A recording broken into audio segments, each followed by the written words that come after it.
Hello everyone.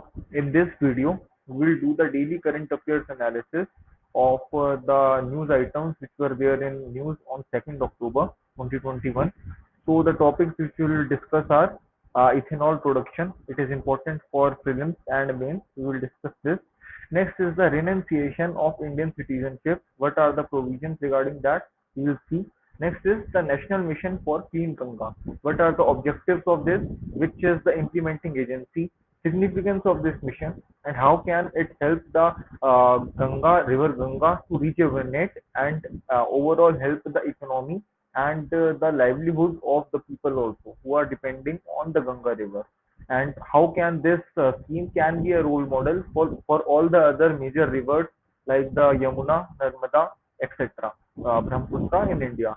So landslides and floods early warning system. So what it is and why it is very important to devise such mechanisms so that the early warning systems of the disasters can be enhanced, and thus the human and infrastructural damage can be minimized, so that the economic productivity and the economic potential of that particular region and also the overall country does not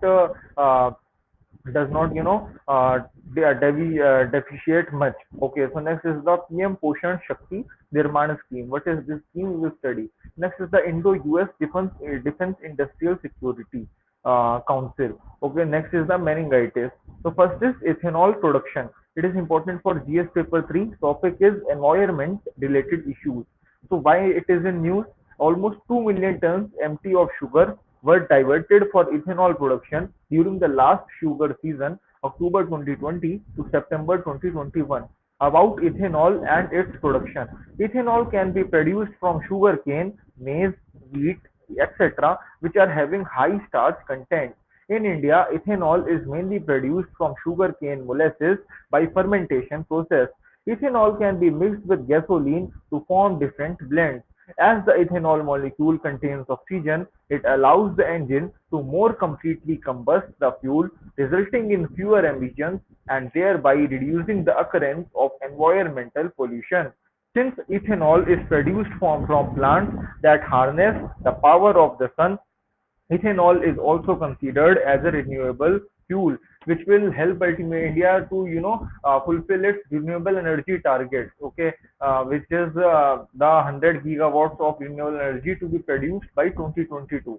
And also, as we have seen that a lot of sugar is wasted each year, as the sugar mills have the surplus of sugar production, so that a lot of sugar and sugar cane also is wasted.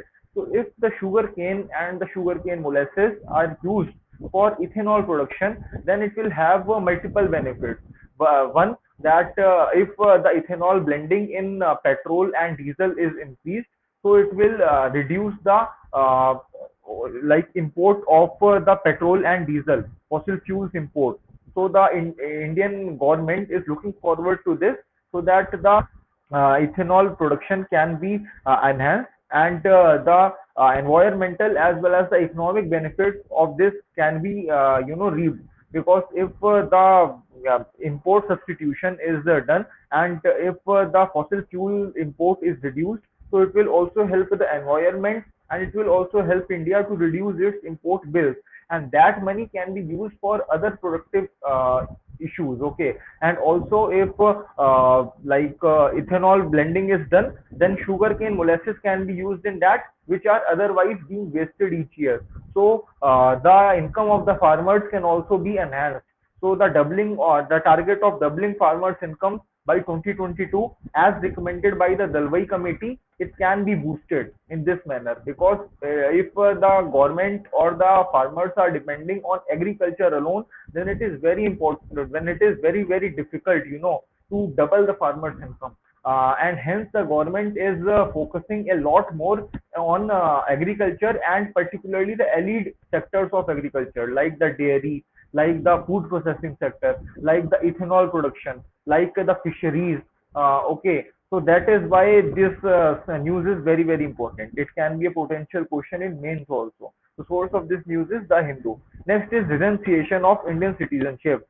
GS paper 2. Topic is citizenship related issues. So why it is in news? The Ministry of Home Affairs (MHA) has simplified the process. Indians who want to renounce their citizenship. Provisions have been made for applicants to upload documents online with an upper limit of 60 days for the renunciation process to be completed. About citizenship. In India, Articles 5 to 11 of the Constitution deal with the concept of citizenship. The term citizenship entails the enjoyment of full membership of any state in which a citizen has civil and political rights. Termination of citizenship is possible in three ways according to the Citizenship Act 1955. Renunciation. If any citizen of India who is also a national of another country renounces his Indian citizenship through a declaration in the prescribed manner, he ceases to be an Indian citizen. Termination. Indian citizenship can be terminated if a citizen knowingly or voluntarily adopts the citizenship of any foreign country. Deprivation. The Government of India can deprive a person of his citizenship in some cases. It is applicable only in the case of citizens who have acquired the citizenship by registration, naturalization, or only by Article 5C. So prelims throttling topics are all the constitutional provisions regarding citizenship and also the provisions of the Citizenship Amendment Act, in which the citizenship through naturalization has been provided through a reduced time period to six communities like the Hindus, Buddhists, Jains, Parsis, etc., coming from the three countries, like the three countries of Afghanistan, Bangladesh, and Pakistan. So you have to study that details also. Next is the OCI versus the NRI concept. You have to study what are the detailed provisions regarding these. Source of this news is the Indian Express. Next is National Mission for Clean Ganga. It is important for GS paper 3. Topic is environment related issues. So why it is in news? Chacha Chaudhary has been declared as the mascot for Namami Gange project, content to be designed with the objective of bringing about behavioral change amongst children towards Ganga and other rivers. Proposal for conserving and sustainably managing Gangetic floodplain wetlands in Bihar. Major components of the project will be wetland inventory and assessment, wetland management planning, wetlands monitoring, and capacity development and outreach, aims at creating a knowledge base and capacities for effective management of floodplain wetlands in the 12 Ganga districts in Bihar to ensure sustained provision of wetlands ecosystem services and securing biodiversity habitats. Kalpapas, Simariya Ghat is popular for Kalpas, an ancient tradition in which devotees live on ghats, sing and meditate during the Magh Mela. Prelims outlying topics are about the mission and other such initiatives by the government of India. The source of this news is The Hindu.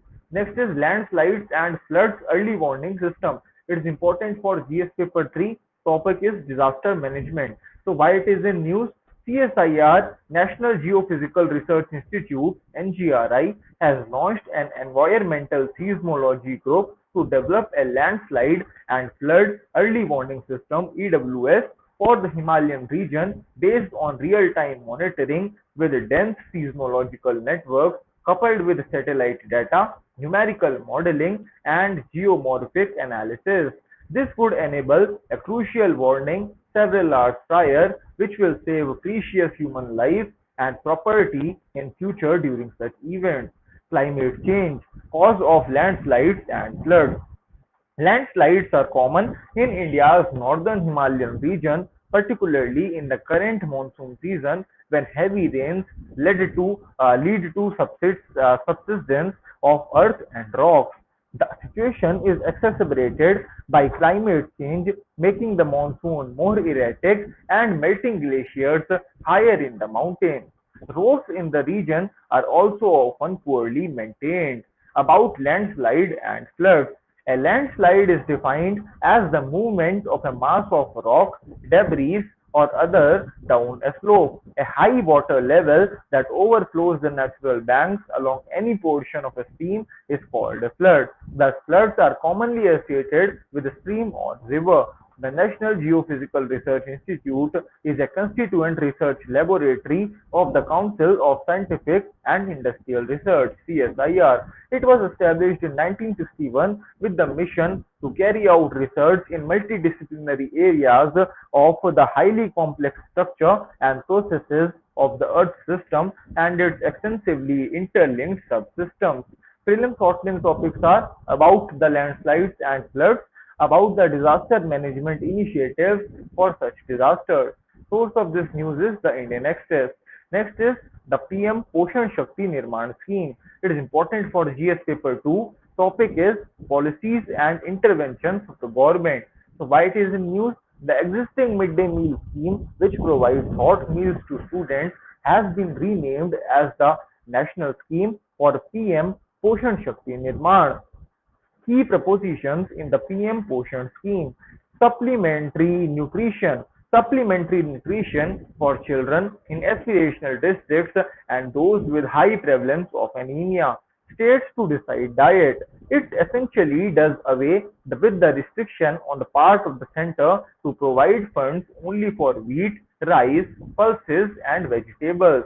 Currently, if a state decides to add any component like milk or eggs to the menu, the center does not bear the additional cost. Now that restriction has been lifted, Nutri Gardens, they will be developed in schools to give children first-hand experience with nature and gardening. Women and FPOs, to promote vocals for local women self-help groups and farmer producer organizations will be encouraged to provide fillip to locally grown traditional food items. Social audit. Inspection by students of colleges and universities for ground-level execution. Tithi Bhojan. Communities would also be encouraged to provide the children food at festivals, etc. Direct benefit transfers (DBTs) through school. States will be asked to do direct benefit cash transfers of cooking costs to individual school accounts and allowances to the bank accounts of cooks and helpers. Holistic nutrition. Use of locally grown traditional foods will be encouraged along with school grown nutrition gardens. So about the midday meal scheme, the National Program of Nutritional Support to Primary Education (NSPE) was launched as a centrally sponsored scheme in 1995. Objective of the scheme was to enhance enrollment, retention and attendance and simultaneously improve nutritional levels among children. In 2001, it became a cooked midday meal scheme. The scheme covers children of classes 1st to 8th studying in government-aided schools, special training centers (STC) and madrasas (maktabs) supported under Sarv Shiksha Abhiyan (SSA). It is the largest school feeding program in the world. It is covered by the National Food Security Act 2013. So these are very important statements for the prelims. Okay, so food norms under the midday meal scheme per child day in grams for primary classes. These are the norms, and for upper primary classes, these are the norms. Okay, so you have to keep these in mind. Next is the Indo-US Defense Security Council. It is a prelim specific topic. So the Industrial Security Agreement Summit between India and United States was organized to develop protocol for the exchange of classified information between the defense industries of both the nations.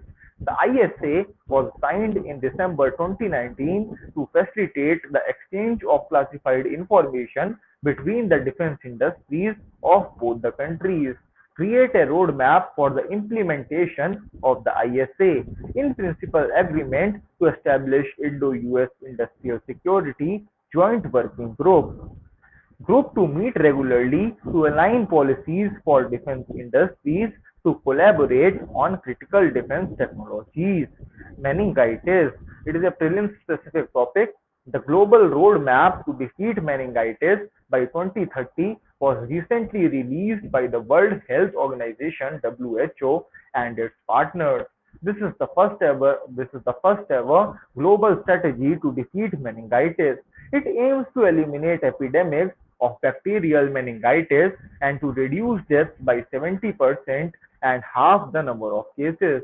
Significance: the strategy could save more than 2 lakh lives annually and significantly reduce disability caused by the disease. About meningitis. Meningitis is an inflammation of the membranes that surround the brain and spinal cord. It is predominantly caused by bacterial and viral infection. Meningitis caused by bacterial infection causes around 250,000 deaths a year and can lead to fast spreading epidemics. It kills a tenth of those infected, mostly children and young people, and leaves the fifth with long-lasting disability. So these are the symptoms of the disease. You can have a look at these. So thank you so much for watching the analysis video. Have a nice day.